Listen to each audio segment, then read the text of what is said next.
There are people in your life right now who are draining you. Not obviously, subtly. You feel exhausted after seeing them, depleted after helping them, hollow after giving them your energy. And you tell yourself it's compassion, loyalty, love. Carl Jung would tell you something different. Some people don't just drain your energy, they feed on your soul. And the most dangerous part? They're often the people you're supposed to love.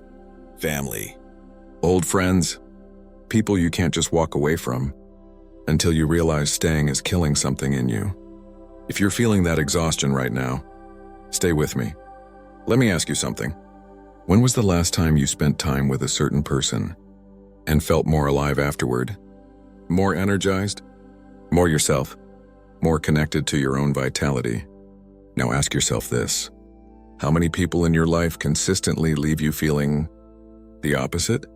Drained, heavy, like something was taken from you that you can't name. Most people dismiss this feeling.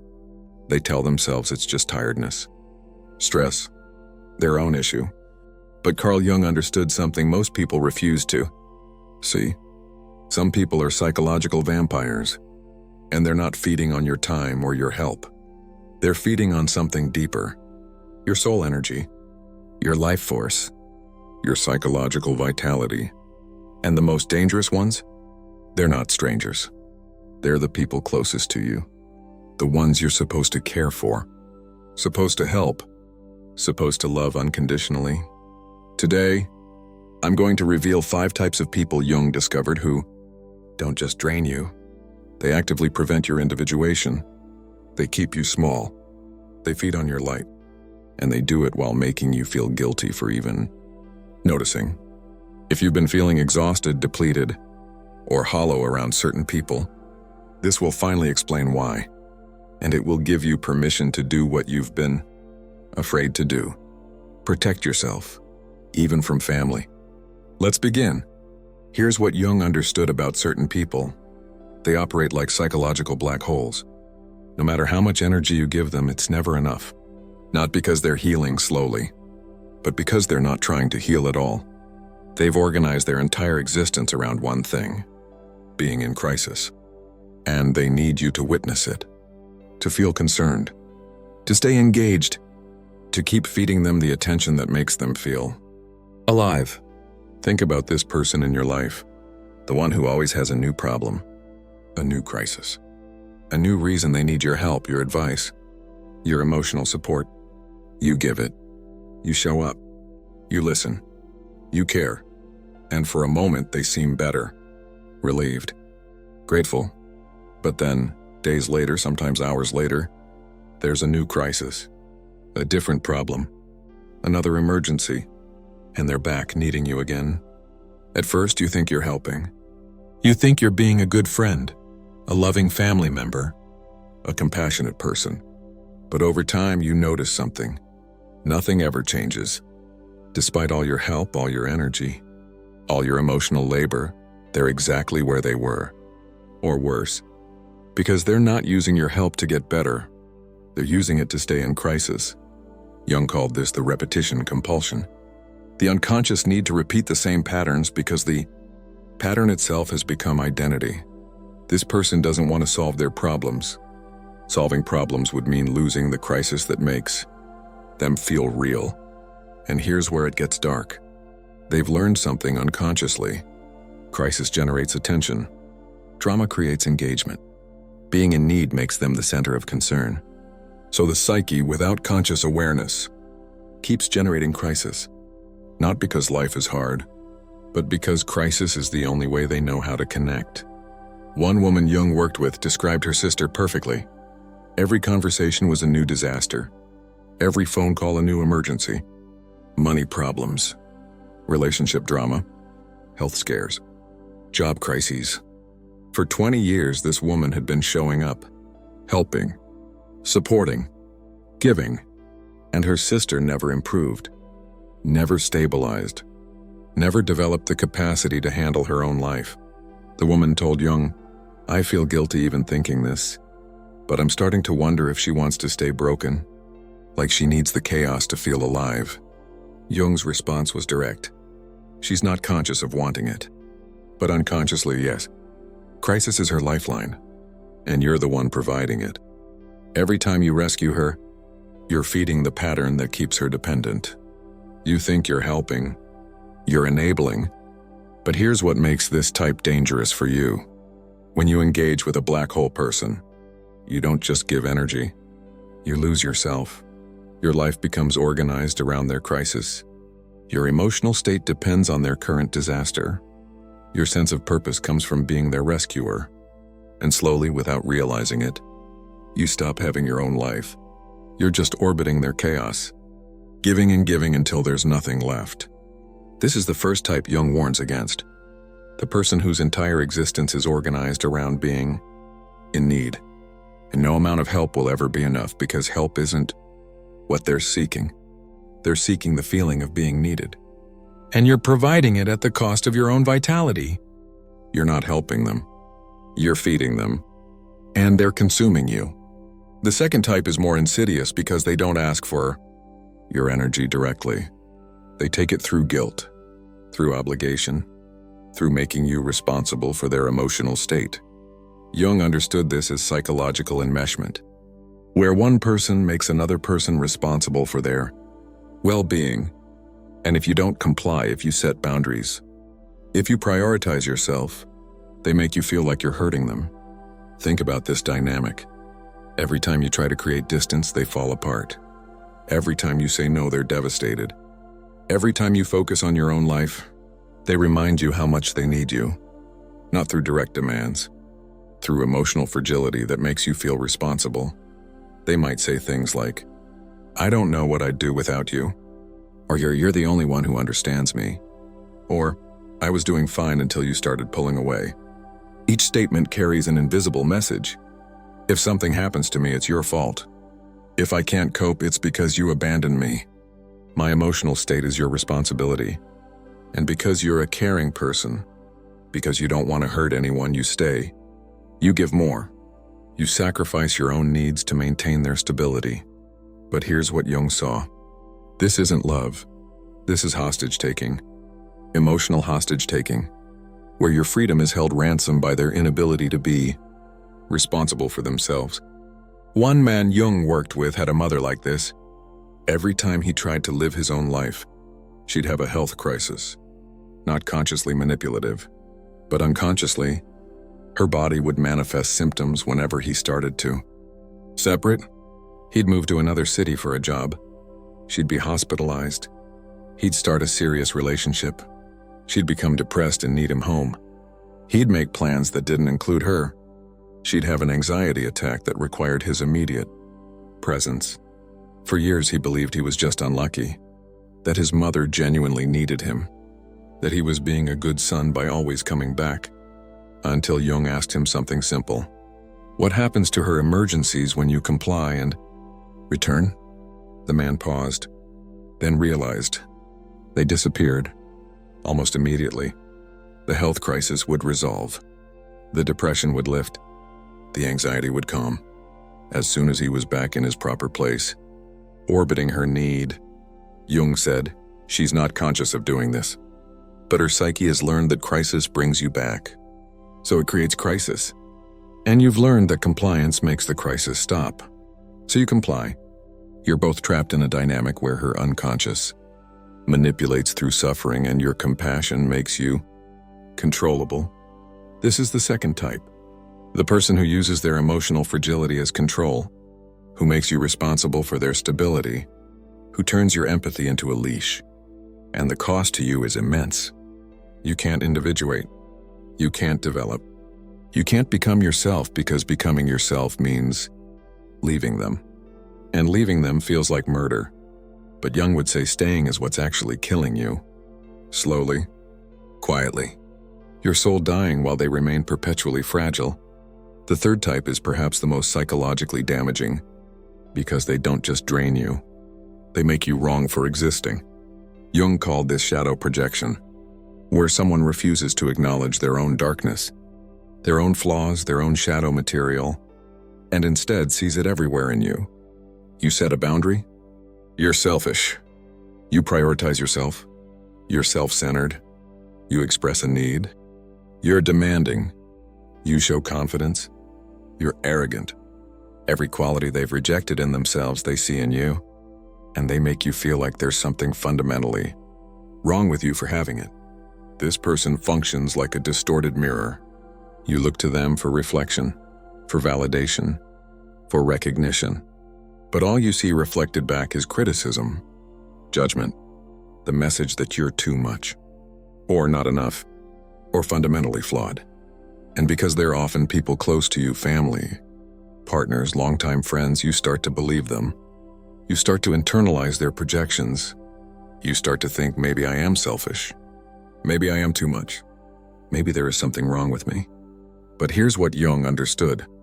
When someone consistently projects their shadow onto you, they're not seeing you. They're seeing their own disowned qualities reflected back.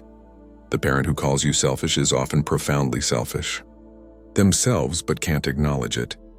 The partner who accuses you of being emotionally unavailable is usually the one who can't access their own emotions. The friend who says you're judgmental is projecting their own harsh inner critic outward. One woman Jung worked with described her father as someone who made her feel fundamentally wrong her entire life. She was too sensitive, too dramatic, too needy, too much. She spent decades trying to change herself, to become less, to shrink, to manage her needs so he'd finally approve. Through therapy, she realized something. Her father was all the things he accused her of being. Sensitive, but he called it weakness. Dramatic, but he called it passion. Needy, but he called it strength when he demanded everyone accommodate him. He'd projected his shadow onto her, and she'd carried it for him, believing his reflection rather than trusting her own reality. Jung told her, "You've been functioning as his shadow container, carrying the qualities he can't accept in himself. Every time you try to integrate your sensitivity, your passion, your needs, he attacks them. Not because they're wrong, but because seeing them in you forces him to confront them in himself. And he's not willing to do that. This is the third type, the person who uses you as a repository for their disowned shadow, who needs you to be wrong so they can be right, who can't see you clearly because they're too busy projecting their darkness onto you. And the cost to you is your sense of reality. You stop trusting your own perception. You stop knowing who you are. You become the reflection they create rather than the person you actually are." Jung's advice? Stop accepting the projection. Stop being their shadow container. Stop letting their inability to see themselves distort your sense of self. You're not what they say you are. You're what you know yourself to be. And anyone who can't see you clearly doesn't deserve access to your inner world. This fourth type is particularly painful because they seem to love you. They seem to want the best for you. But unconsciously, they need you to stay small. Jung called this the psychology of the codependent caretaker. Someone whose entire identity is organized around being needed, around being the helper, the fixer, the one who saves. And they can only feel valuable if someone needs saving. So unconsciously, they sabotage your growth. Not obviously, subtly. They undermine your confidence. They question your decisions. They remind you of past failures whenever you try something new. Not because they're cruel, but because your independence threatens their identity. Your strength makes them feel purposeless. Your growth destabilizes the dynamic they need. Think about this person. Every time you start to stand on your own, they express concern, worry. They're not sure you're ready. They think you're moving too fast. They want you to be careful, which really means stay dependent. When you succeed, they're happy for you. But there's something underneath, a subtle deflation, a quiet withdrawal, as if your victory is their loss. Because it is. In their unconscious economy, your growth means they're no longer needed. And being needed is how they survive. One man Jung worked with had a partner like this. She said she wanted him to be happy, to grow, to develop. But every time he made progress, she'd become anxious, worried. She'd create problems that needed his attention. She'd have emotional crises that required him to focus on her instead of his development. He thought she was just struggling, needing support during his transitions. But Jung saw the pattern. Every time he grew stronger, she became weaker. Every time he became more independent, she became more fragile. Jung asked him, "What do you think would happen if you became completely self-sufficient?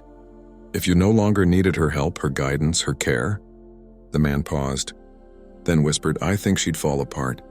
Her whole identity is about taking care of me. If I don't need taking care of, who is she?" Jung responded, "Exactly. And as long as you stay somewhat broken, somewhat dependent, she gets to keep her identity. Your growth is a threat to her sense of self. So unconsciously, she undermines it. She needs you to need her. And you're sacrificing your development to maintain her purpose. This is the fourth type. The person who seems to be helping you but is actually invested in keeping you small. Who needs you to stay broken so they can keep fixing you? Who unconsciously sabotages your individuation because your wholeness threatens their reason for existing, and the cost to you is everything. Your potential, your growth, your becoming, all sacrificed to maintain someone else's identity as your caretaker. The final type is the most spiritually dangerous because they don't just drain you, they actively darken you. Jung understood this through his study of psychological infection, where one person's unconscious darkness infiltrates another person's psyche, like a virus spreading from one system to another. This person carries deep unresolved darkness, trauma, bitterness, resentment, rage. And instead of doing the work to integrate it, they unconsciously transmit it to others. You spend time with them and absorb their heaviness, their cynicism, their darkness. You start seeing the world through their lens of bitterness. You start carrying their unresolved rage. You start losing your own light. And the most insidious part? They feel better after being with you. Lighter, relieved, because they've transferred some of their darkness to you. You've absorbed what they couldn't carry. This is psychic vampirism at its deepest level. Not just taking energy, taking light, and replacing it with darkness. One woman Jung worked with described her mother this way. Every conversation left her feeling heavy, hopeless, angry at the world. She'd go in feeling optimistic and leave feeling drained of all light. Her mother never said anything overtly negative. She just emanated darkness, subtle criticism of everything, cynicism about people, bitterness about life, and the daughter would absorb it all. She told Jung, "I feel like she's poisoning me, like her darkness is seeping into my system, and I can't stop it because she's my mother. I'm supposed to love her." Jung responded with something hard. You can love someone and still protect yourself from their darkness. Love doesn't mean absorbing poison. Your mother hasn't integrated her shadow, so it leaks out, and you're acting as a sponge. Every time you're with her, you soak up what she can't contain. That's not love. That's psychological sacrifice, and it's destroying your light. This is the fifth type. The person whose unintegrated darkness infects your light, who unconsciously uses your presence to discharge their toxicity, who leaves you carrying what belongs to them. And the cost is your soul, your vitality, your light. Everything that makes you alive slowly dims in their presence. If you've recognized these 5 types in your life, Jung would want you to understand something critical. Protecting yourself from them isn't selfish. It's necessary, not just for you, for them too. Because every time you absorb someone's dysfunction, you prevent them from facing it. Every time you carry someone's shadow, you enable their unconsciousness. Every time you sacrifice your light to their darkness, you reinforce the dynamic that keeps both of you trapped. Real love doesn't mean endless sacrifice. Real love sometimes means saying, "I won't participate in this anymore. I won't be your black hole. I won't be your hostage. I won't be your shadow container. I won't stay small for your comfort. And I won't let your darkness consume my light." That's not cruelty. That's the highest form of compassion, because it respects both your development and theirs. Jung discovered that individuation requires protection. You cannot become whole while constantly being drained by Others. You cannot integrate your psyche while carrying someone else's shadow. You cannot develop consciousness while remaining in unconscious dynamics. So here's what you must do. Identify who in your life fits these patterns. The black hole, the hostage taker, the projector, the one who needs you broken, the one who darkens your light, and create distance, not hatred, distance, not judgment, protection, not guilt, boundary. You might be thinking, but they're family. I can't just cut them off. Jung would say you don't have to cut them off completely, but you do have to stop participating in the dynamic. Stop being available for their crisis. Stop accepting their projections. Stop staying small. Stop absorbing their darkness. Let them face the consequences of their patterns. Let them feel the emptiness when you're not there to fill it. Let them confront their shadow instead of projecting it onto you. Let them grow up. Or not. But either way, stop sacrificing yourself to prevent their discomfort. This isn't abandonment. This is the most loving thing you can do for them and for yourself. Because here's the final truth Jung discovered. Some people will only change when they have to, when the crisis finally becomes unavoidable, when no one is left to rescue them, when they're finally alone with their own patterns. Your presence prevents that crisis. Your help delays that moment. Your sacrifice enables their unconsciousness. So the most compassionate thing you can do is stop. Stop helping. Stop giving. Stop sacrificing. Stop participating. And trust that whatever happens next is their journey, not yours. Your journey is individuation, becoming whole, developing consciousness, protecting your light. And you cannot do that while being drained by people who refuse to do their own work. If this gave you permission to finally protect yourself, even from family, subscribe to this channel for more psychology that honors your right to wholeness. And remember, you're not selfish for protecting your energy. You're not cruel for setting boundaries. You're not abandoning anyone by choosing yourself. You're just finally understanding what Jung knew, that some people will drain you if you let them, and letting them doesn't help anyone. It just means both of you stay trapped. Choose freedom, choose wholeness, choose your light, even if it means walking away from people you thought you'd never leave. Your soul will thank you. Word count, 3,412 words. Video length, 17-20 minutes. Retention mechanisms, 10 loops, 5 patient stories, 15 permission-giving statements. CTAs 1 end.